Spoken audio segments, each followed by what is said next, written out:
Hola chicos, hoy vamos a hablar en este ejercicio de septiembre del 2003 de uno de los fenómenos más importantes que son típicamente ondulatorios, ya que las partículas materiales no la pueden sufrir. Este fenómeno es el fenómeno de las interferencias y básicamente va a consistir en intentar determinar si cuando dos ondas llegan a un punto lo hacen con una interferencia constructiva o destructiva. Para que entendáis un poquito mejor de qué estamos hablando, vamos a intentar ver este vídeo. Si os fijáis, una bola golpea una cubeta de ondas y genera una onda que se propaga por el agua. Pero si tenemos dos focos que generan esas ondas, vamos a ver que las dos ondas pueden viajar por el medio material interfiriendo y generando zonas de interferencia constructiva con claroscuros muy fuertes o zonas de interferencia destructiva como esta de aquí, donde los claroscuros no se notan. Veis un tono absolutamente uniforme. Eso significa que cuando llegan las dos ondas aquí, una amplitud de una con un valle de la otra, lo que hacen es interferir destructivamente. Mientras que en esta otra zona de aquí, de claroscuros muy fuertes, las dos ondas llegan con la misma intención, es decir, dos valles, dos frentes de onda en fase que hacen que el agua, en este caso, o en cualquier otro caso de cualquier otras dos ondas, que ese medio oscile con una amplitud el doble de cualquiera de ellas. Vamos a verlo en una gráfica mucho mejor.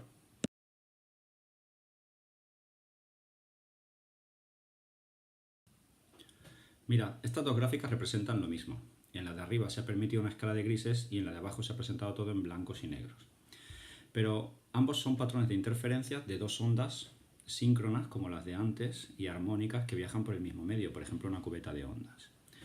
En esta de arriba, de lo que se puede ver es que aparece una zona de claroscuros muy intensa que indica que los puntos del medio oscilan con crestas y valles muy definidos y que por lo tanto estamos diciendo que las dos ondas llegan al medio con concordancia de fase, los dos puntos arriba, los dos puntos abajo gracias a las dos ondas.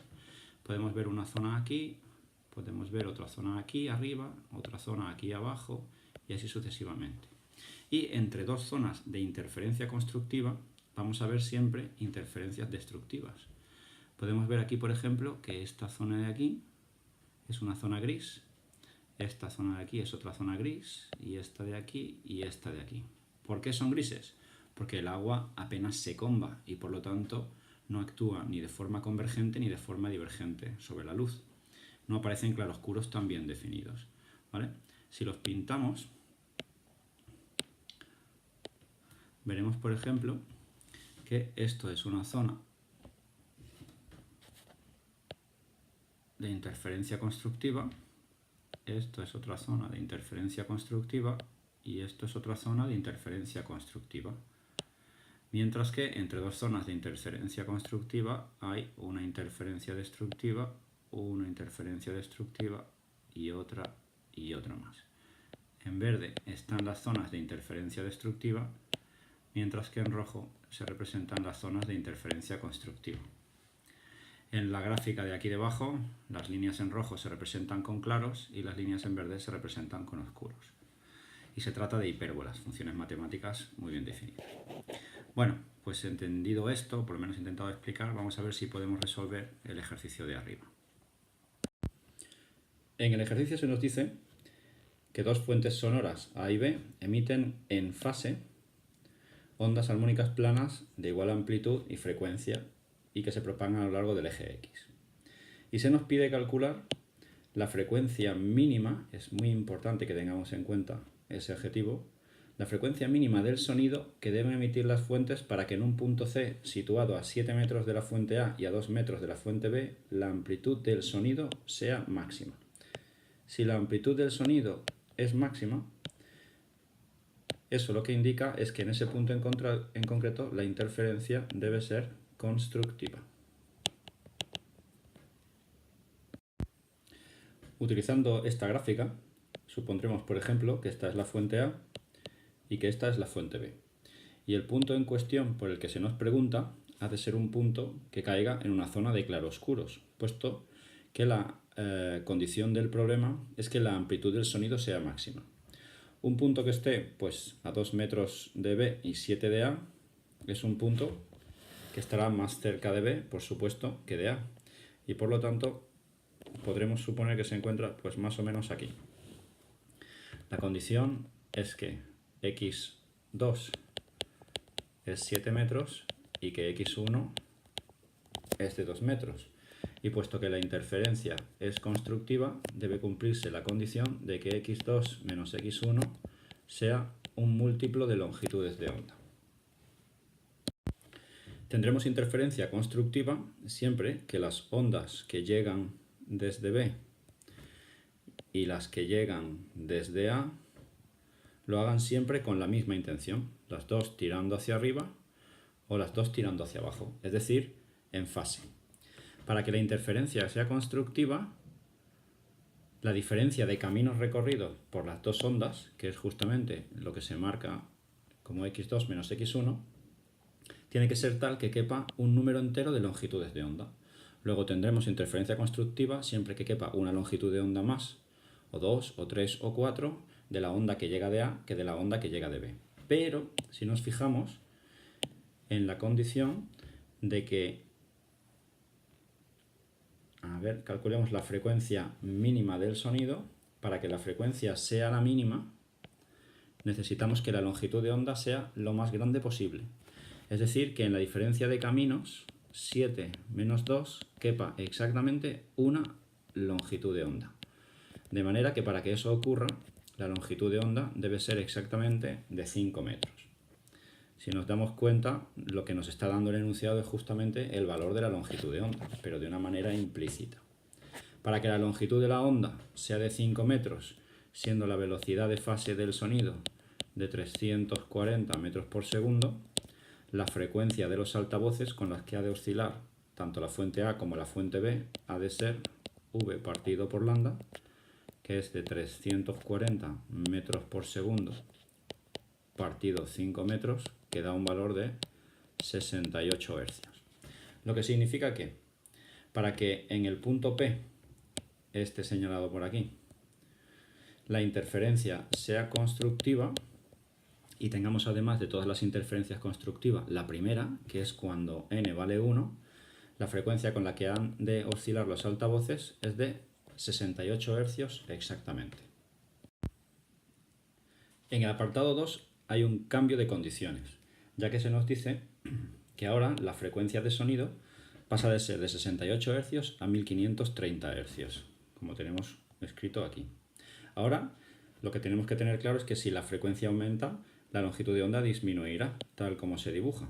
De nuevo saldrán ondas de A y de B, y las dos llegarán a P. Y ahora lo que nos piden es que calculemos pues, cuál es la diferencia de fase que existirá en el punto P, lo que viene a decirnos básicamente cuántas veces oscilará más la primera onda, la que llega de más cerca, que la segunda onda.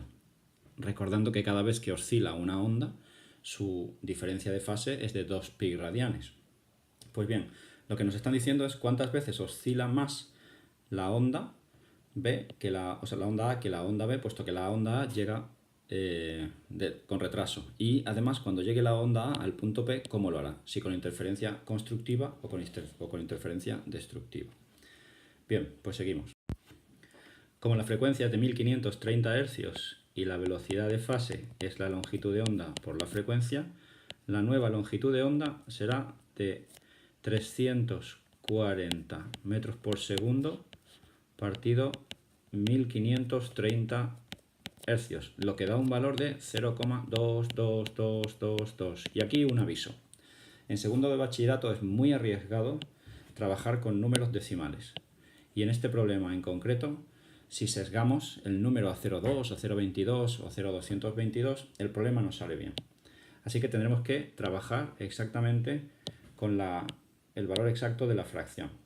Y ese valor exacto de la fracción es de 2/9 de metro.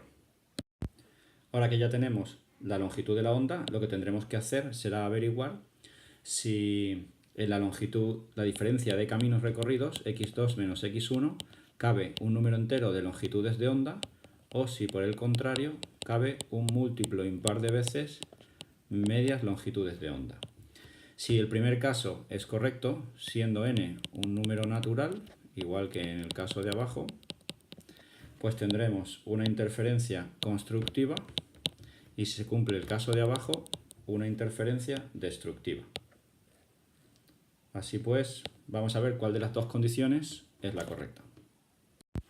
Si la interferencia fuera constructiva, tendría que cumplirse que 7 menos 2, que es la diferencia de caminos recorridos, es un múltiplo natural de veces 2 novenos de longitud, que es la longitud de onda. Por lo tanto, si calculamos, n es igual a 45 medios, que no es un número natural.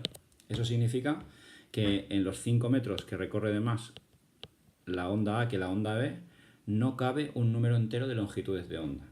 Y como conclusión obtenemos que la interferencia no puede ser constructiva. Así pues, en segundo bachillerato, si no es constructiva, será destructiva y por lo tanto tendrá que cumplirse la condición de que en la diferencia de caminos recorridos quepan un múltiplo impar de veces medias longitudes de onda. Por lo tanto, 5 metros tiene que ser igual a 2n más 1 por la mitad de la longitud de onda, que es un noveno. Si despejamos de aquí n, nos tiene que dar el valor n igual a 22, que sí que pertenece al conjunto de los números naturales. Luego, lo primero que tenemos claro es que en el punto P, existe una interferencia destructiva. ¿Y por qué existe una interferencia destructiva? Pues porque una onda, la onda B, por ejemplo, tal cual está dibujada, llega con una intención hacia arriba, mientras que cuando llega la onda A, más tarde, lo hace con una intención hacia abajo. Un valle con una cresta que se anula. Para calcular la diferencia de fase, solamente tenemos que ver que la onda B oscila 22 veces y media antes de que llegue la onda A. Por tanto, la diferencia de fase entre los argumentos de los dos senos será el de 45 medios de vuelta. 22 vueltas y media. 22 vueltas y media son exactamente 45 pi radianes. Esta es la forma directa. La otra forma es utilizar la ecuación K por delta X, siendo K 2pi partido la longitud de la onda y X la diferencia de caminos, que es 5 metros. El 2 se simplifica con el 2, el 9 sube arriba y lo que nos queda es 9pi por 5, resultado 45 pi radianes. Ahí pues lo tenemos, lo que ya hemos discutido en clase algunas veces, y es que cuando entre ambas ondas hay una diferencia de fase múltiplo impar de veces de pi, lo que tenemos es claramente una oposición de fase, un desfase u oposición de fase. Y con esta pequeña discusión el ejercicio queda completado.